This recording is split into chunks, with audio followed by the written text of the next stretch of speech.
Assalamualaikum warahmatullahi wabarakatuh. Perkenalkan, nama saya Risma Kusumadewi dari Poltekkes Kemenkes Palembang, jurusan Keperawatan, NIM PO 7120120014 dari kelas 2A.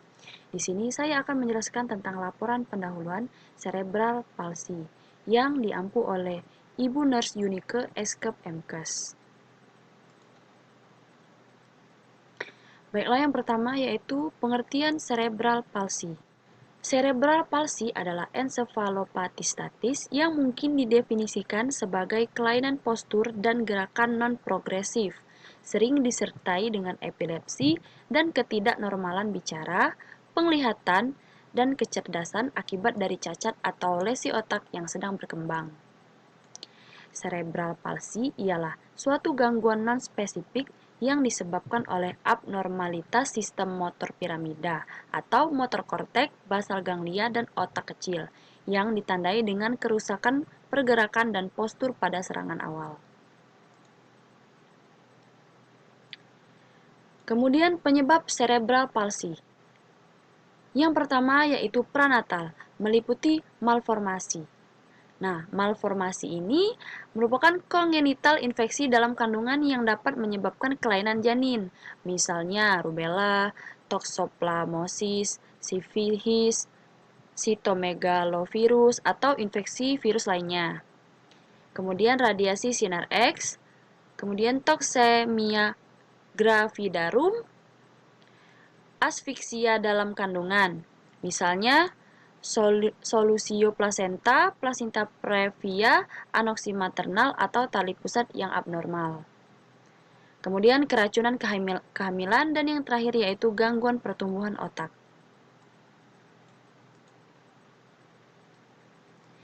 Yang kedua yaitu natal, meliputi anoksia atau hipoksia. Penyebab terbanyak ditemukan dalam masa perinatal ialah cedera otak. Keadaan inilah yang menyebabkan terjadinya anoksia. Kemudian pendarahan otak. Nah, misalnya perdarahan yang mengelilingi batang otak, mengganggu pusat pernapasan dan peredaran darah sehingga terjadi anoksia. Kemudian trauma lahir, misalnya pendarahan subdural. Dan kemudian prematuritas, yaitu bayi kurang bulan, mempunyai kemungkinan menderita pendarahan otak lebih banyak dibandingkan dengan bayi cukup bulan karena pembuluh darah, enzim, faktor pembukaan darah, dan lain-lain masih belum sempurna.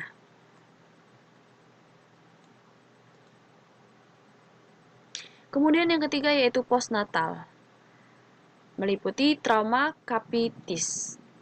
Kemudian infeksi, misalnya meningitis bakterial, abses cerebri, tromboflebitis, encefalomielitis.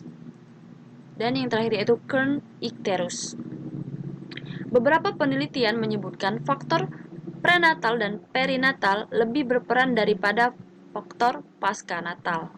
Studi oleh Nelson dan kawan-kawan tahun 1986 dikutip dari 13 menyebutkan bayi dengan berat lahir rendah, asfiksia saat lahir, iskemi prenatal, faktor genetik, malformasi kongenital, toksin, infeksi intrauterin merupakan faktor penyebab cerebral palsy. Kemudian tanda dan gejala cerebral palsy. 1. Dilihat dari sudut pergerakan otot-otot. Meliputi yang pertama jenis spastis. Perkataan spastis dapat diganti dalam bahasa Belanda dengan kram, kalau dalam bahasa Indonesia yang mendekati kejang. Pada anak yang menderita cerebral palsy dengan spastis, terdapat kekejangan pada otot-ototnya atau sebagian dari otot-ototnya. Kekejangan tadi terutama timbul karena otot akan digerakkan dan dapat hilang pada waktu anak tidur. Misalnya, kalau lutut anak tadi sekonyong-konyong hendak kita luruskan, maka terasa bahwa otot tadi menjadi kejang sehingga sukar diluruskan. Kemudian B, jenis atetoid. Pada jenis ini tidak terdapat kekejangan atau kekakuan. Otot-ototnya dapat digerakkan dengan mudah, akan tetapi jenis ini selalu terdapat gerakan-gerakan yang tidak dapat dicegah oleh anak sendirian yang tiap-tiap waktu datang. Misalnya, anak tidak dapat memegang salah satu barang oleh karena tangan dan jari-jarinya selalu bergerak sendiri yang tidak dapat dicegah. Jenis atetoid ini meskipun jumlahnya tidak terlalu banyak, tapi merupakan cacat yang sangat sukar diperbaiki. Kemudian C. Ataksia. Pada jenis ini, anak seakan-akan kehilangan perasaan keseimbangan. Walaupun otot-ototnya tidak kaku, namun anak kadang-kadang tidak dapat berdiri atau berjalan. Karena anak tadi tidak dapat meletakkan badannya dalam keseimbangan, maka ia selalu akan jatuh. Kalau ia berjalan, maka jalannya seperti orang mabuk. Kadang-kadang langkahnya terlalu lebar atau bisa juga langkahnya terlalu pendek. Kemudian D. Tremor. Pada jenis ini, selalu terdapat gerakan-gerakan kecil terus-menerus sehingga merupakan getaran. Getaran tadi dapat juga sangat mengganggu fungsi anak. Kadang-kadang terdapat getaran-getaran yang mengenai mata sehingga matanya selalu bergerak. Bisa juga getaran tadi terdapat pada kepala atau pada tangan yang selalu gemetar. Dan yang terakhir yaitu E. Rigid. Pada jenis ini terdapat otot-otot yang selalu kaku, seakan-akan bukan merupakan daging, akan tetapi sebagai benda yang agak kaku.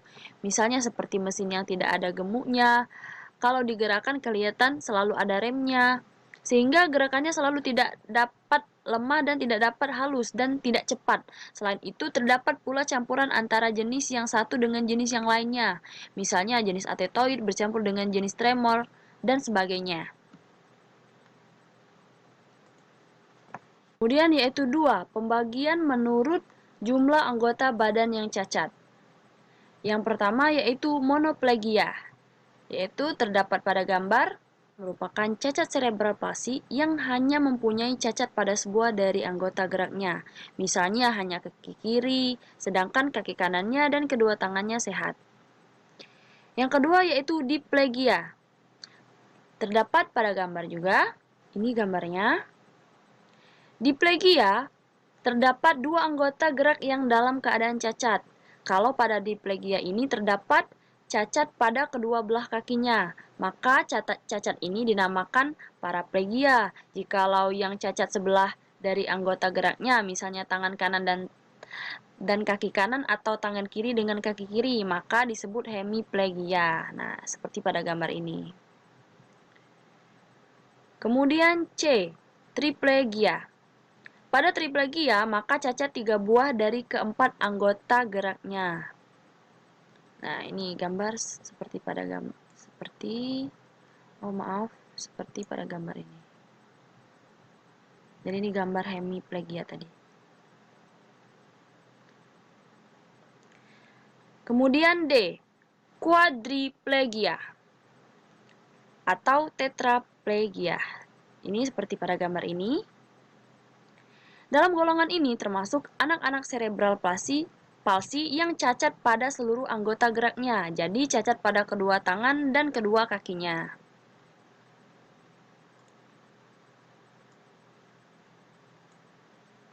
Kemudian 3, pembagian cerebral palsi menurut derajat berat, sedang, dan ringannya.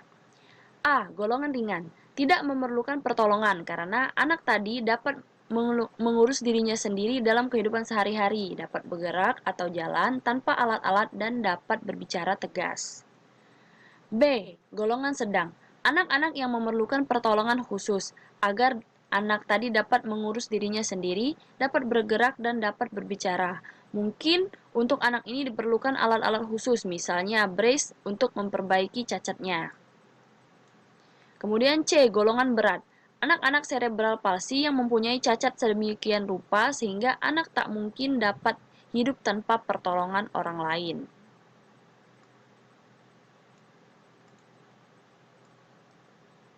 Kemudian, patofisiologi.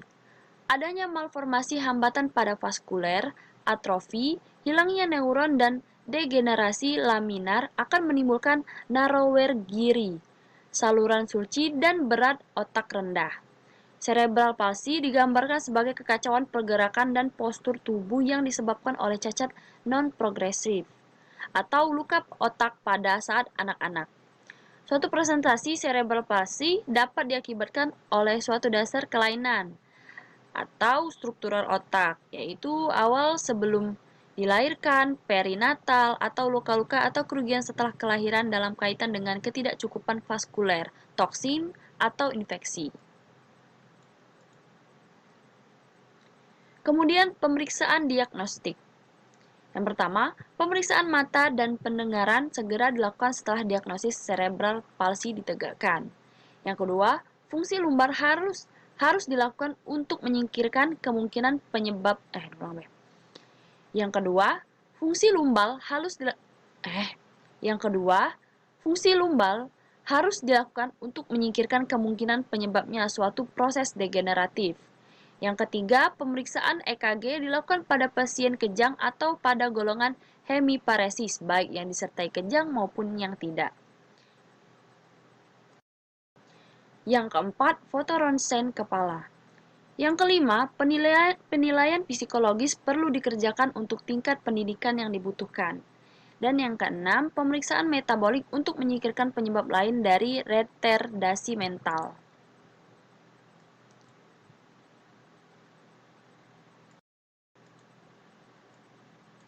Kemudian penata laksanaan medis. A. Medik. Pengobatan kausal tidak ada, hanya simptomatik. B. Fisioterapi. Bertujuan untuk mengembangkan berbagai gerakan yang diperlukan untuk memperoleh keterampilan secara independen untuk aktivitas sehari-hari. Fisioterapi ini harus segera dimulai secara intensif. C. Tindakan bedah. Bila terdapat hipertonus otot atau hiperspastisitas, dianjurkan untuk dilakukan pembedahan otot, tendon, atau tulang untuk reposisi kelainan tersebut. Pembedahan stereotatik dianjurkan pada pasien dengan pergerakan koreotetosis yang berlebihan. D. Obat-obatan. Pasien cerebral palsy yang dengan gejala motorik ringan adalah baik, makin banyak gejala penyertanya dan makin berat gejala motoriknya, makin buruk prognosisnya. E. Redukasi dan rehabilitasi. Dengan adanya kecacatan yang bersifat multifaset, seseorang penderita cerebral palsy perlu mendapatkan terapi yang sesuai dengan kecacatannya. Kemudian F. Psikoterapi untuk anak dan keluarganya. Oleh karena gangguan tingkah laku dan adaptasi sosial sering menyertai cerebral palsy, maka psikoterapi perlu diberikan, baik terhadap penderita maupun terhadap keluarganya. G. Tindakan keperawatan. Yang pertama, mengobservasi dengan cermat bayi-bayi baru lahir yang beresiko. Baca status bayi secara cermat mengenai riwayat kehamilan atau kelahirannya. Yang kedua, jika telah diketahui bayi lahir dengan resiko terjadi gangguan pada otak maupun selama di ruang perawatan tidak terjadi kelainan, agar dipesankan kepada orang tua atau ibunya jika melihat sikap bayi tidak normal. Kemudian, H. Pengobatan yang dilakukan biasanya tergantung kepada gejala dan bisa berupa terapi fisik, larat atau penyanggah, kacamata, alat bantu dengar, pendidikan dan sekolah khusus, obat anti kejang, obat pengendur otot, atau untuk mengurangi tremor dan kekakuan. Baiklah, kemudian yaitu pengkajian. Yang pertama, biodata. A. Laki-laki lebih banyak daripada wanita. B. Sering terjadi pada anak kesulitan pada waktu melahirkan. C. Kejadian lebih tinggi pada bayi BBLR dan kembar. D. Umur ibu lebih dari 40 tahun. Lebih-lebih pada multipara. Yang kedua, kaji riwayat kehamilan ibu. Yang ketiga, riwayat kesehatan yang berhubungan dengan faktor prenatal, natal dan postnatal serta keadaan sekitar kelahiran yang mempredisposisikan anoksia janin. 4. Kaji irritabel anak. Kesukaran dalam makan, perkembangan terlambat, perkembangan pergerakan kurang, postur tubuh yang abnormal, refleks bayi yang persisten, ataksit, kurangnya tonus otot. Yang kelima, monitor respon untuk bermain. Yang keenam, kapasitas fungsi intelektual anak. Yang ketujuh, pemeriksaan fisik. A. Muskuloskeletal. Yang pertama, spastisitas. Yang kedua, ataksia. B. Neurosensori. Yang pertama, gangguan menangkap suara tinggi. Yang kedua, gangguan bicara. Ketiga, anak berliur. Keempat, bibir dan lidah terjadi gerakan dengan sendirinya. Yang kelima, strabismus konvergen dan kelainan refraksi. Kemudian 8. Pemeriksaan laba dan penunjang. A. Pemeriksaan pendengaran untuk menentukan status pendengaran. B. Pemeriksaan penglihatan untuk menentukan status fungsi penglihatan. C. Pemeriksaan serum, antibodi terhadap rubella, toksoplasmosis, dan herpes. D. MRI kepala atau CT scan menunjukkan adanya kelainan struktur maupun kelainan bawaan, dapat membantu melokalisasi lesi, melihat ukuran atau letak ventrikel. Kemudian EEG, mungkin terlihat gelombang lambat secara vokal atau umum, atau encephalins. Voltasenya meningkat atau abses. F. Analisa kromosom. G. Biopsi otot. H. Penilaian psikologi. Kemudian yaitu diagnosa keperawatan. Yang pertama, pola nafas tidak efektif berdasarkan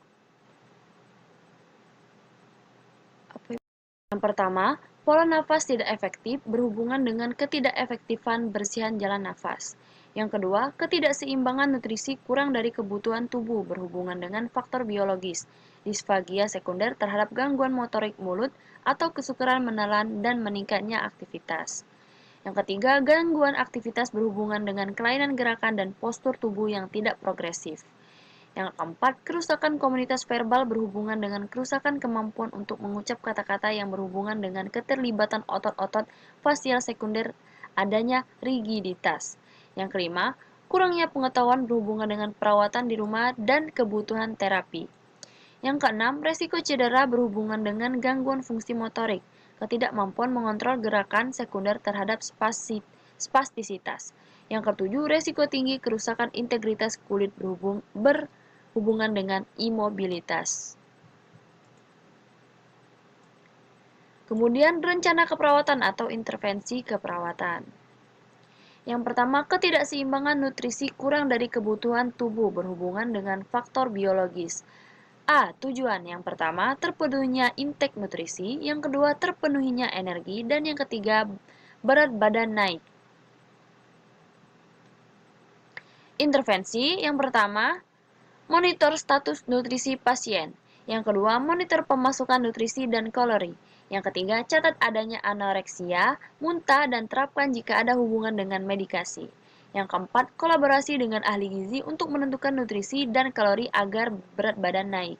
Yang kelima, informasikan pada keluarga nutrisi apa saja yang dibutuhkan bagi klien. Yang keenam, kolaborasi dengan tim kesehatan lain untuk mengembangkan perencanaan melibatkan orang lain yang berwenang.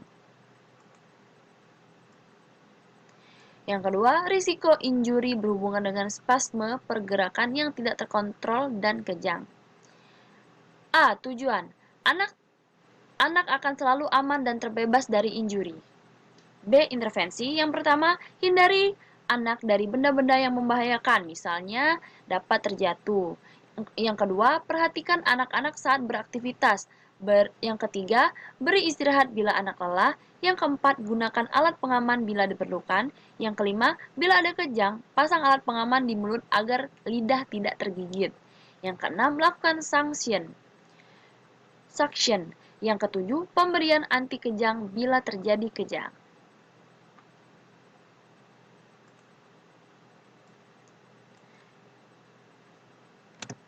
Tiga, gangguan komunikasi verbal berhubungan dengan gangguan kesukaran dalam artikulasi. A. Tujuan. Anak akan mengekspresikan tentang kebutuhan dan mengembangkan berat badan dalam batas normal. B. Intervensi. Yang pertama, kaji respon dalam berkomunikasi. Yang kedua, ajarkan dan kaji makna nonverbal. Yang ketiga, latih dalam penggunaan bibir, mulut, dan lidah. Yang keempat, jelaskan kepada anak dan keluarga mengapa anak tidak bisa berbicara atau memahami dengan tepat. Yang kelima, sering berikan pujian positif kepada anak yang berusaha untuk berkomunikasi. Yang keenam, gunakan kartu atau gambar-gambar papan tulis untuk memfasilitasi komunikasi. Yang ketujuh, berikan perawatan dalam sikap yang rileks, tidak terburu-buru dan menghakimi. Yang kedelapan, konsultasikan dengan dokter tentang kebutuhan terapi bicara. Yang kesembilan, libatkan anak dengan keluarga dalam mengembangkan rencana komunikasi. 4. Gangguan mobilitas fisik berhubungan dengan spasme dan kelemahan otot-otot. A. Tujuan. Anak akan memiliki kemampuan pergerakan yang maksimum dan tidak mengalami kontraktur. B. Intervensi. Yang pertama, ajarkan cara berkomunikasi dengan kata-kata yang pendek. Yang kedua, ajak untuk latihan yang berbeda-beda pada ekstremitas. Yang ketiga, kaji pergerakan sendi-sendi dan tonus otot. Yang keempat, lakukan terapi fisik. Dan yang kelima, lakukan reposisi setiap 2 jam. Kemudian 6, evaluasi kebutuhan alat-alat khusus untuk makan, menulis, dan membaca, dan aktivitas. Yang ketujuh, ajarkan dalam menggunakan alat bantu jalan. Yang kedelapan, ajarkan cara duduk, merangkak pada anak kecil, berjalan, dan lain-lain. Yang kesembilan, ajarkan bagaimana cara menggapai benda. Yang kesepuluh, ajarkan untuk menggerakkan anggota tubuh. Yang kesebelas, ajarkan ROM yang sesuai. Dan yang kedua belas, berikan periode istirahat. 5. Gangguan konsep diri berhubungan dengan ketidakmampuan untuk berbicara. A. Tujuan. Anak tidak merasa rendah diri ketika berkomunikasi. B. Intervensi. Yang pertama, ajarkan cara berkomunikasi dengan menggunakan kata-kata yang pendek. Yang kedua, ajarkan pendidikan kesehatan pada keluarga dan orang-orang di sekitar. Yang ketiga, kolaborasi dengan tenaga ahli fisioterapi. 6. Perubahan tumbuh dan kembang berhubungan dengan gangguan neuromuskular. A. Tujuan. Anak akan mengekspresikan tentang kebutuhan dan mengembangkan berat badan dalam batas normal. B. Intervensi. Yang pertama, kaji tingkat tumbuh kembang. Yang kedua, ajarkan untuk intervensi awal dengan terapi rekreasi dan aktivitas sekolah. Yang ketiga, berikan aktivitas yang sesuai, menarik diri, dan dapat dilakukan oleh anak.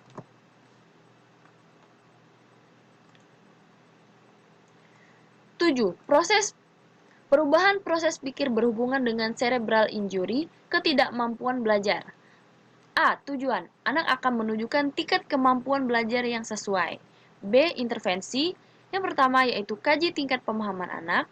Yang kedua, ajarkan dalam memahami percakapan dengan verbal atau non-verbal. Yang ketiga, ajarkan menulis dengan menggunakan papan tulis atau alat lain yang dapat digunakan sesuai kemampuan orang tua dan anak. Yang keempat, ajarkan membaca dan menulis sesuai dengan kebutuhannya. Yang kedelapan, kurangnya perawatan diri berhubungan dengan spasme otot, meningkatnya aktivitas, perubahan kognitif. A. Tujuan. Orang tua atau keluarga menunjukkan pemahaman terhadap kebutuhan perawatan anak yang ditandai dengan ikut berperan aktif dalam perawatan anak. B. Intervensi. Yang pertama yaitu kaji tingkat kemampuan anak dalam memenuhi kebutuhan sehari-hari. Yang kedua, bantu dalam pemenuhan kebutuhan, makan, minum, eliminasi, kebersihan perseorangan, mengenakan pakaian, aktivitas bermain. Yang ketiga, libatkan keluarga dan bagi anak yang kooperatif dalam pemenuhan kebutuhan sehari-hari.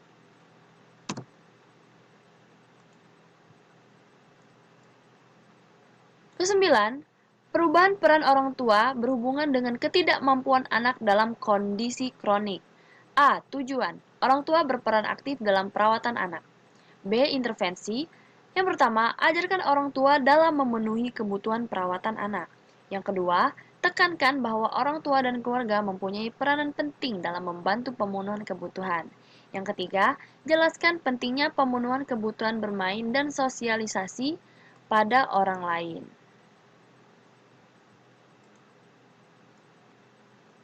Ke-10, gangguan integritas kulit berhubungan dengan penggunaan atau alat penyokong. A. Tujuan. Anak tidak menunjukkan gangguan integritas kulit yang ditandai dengan kulit tetap utuh. B. Intervensi. Yang pertama yaitu kaji area yang terpasang alat penyokong. Yang kedua, gunakan lotion kulit untuk mencegah kulit kering. Yang ketiga, lakukan pemijatan pada area yang tertekan. Yang keempat, berikan posisi yang nyaman dan berikan support dengan bantal. Yang kelima, pastikan bahwa alat penyokong atau balutan tepat dan terfiksasi. Kemudian, evaluasi. Yang pertama, klien mendapat masukan nutrisi yang cukup untuk memenuhi kebutuhan metabolismenya dan tidak mengalami tanda malnutrisi. Yang kedua, keluarga memberikan lingkungan yang aman untuk anak dan anak bebas dari cedera. Yang ketiga, anak mampu mengkomunikasikan kebutuhan pada pemberi perawatan. Yang keempat, anak mampu melakukan aktivitas fisik dengan baik atau aktivitas berjalan dengan normal.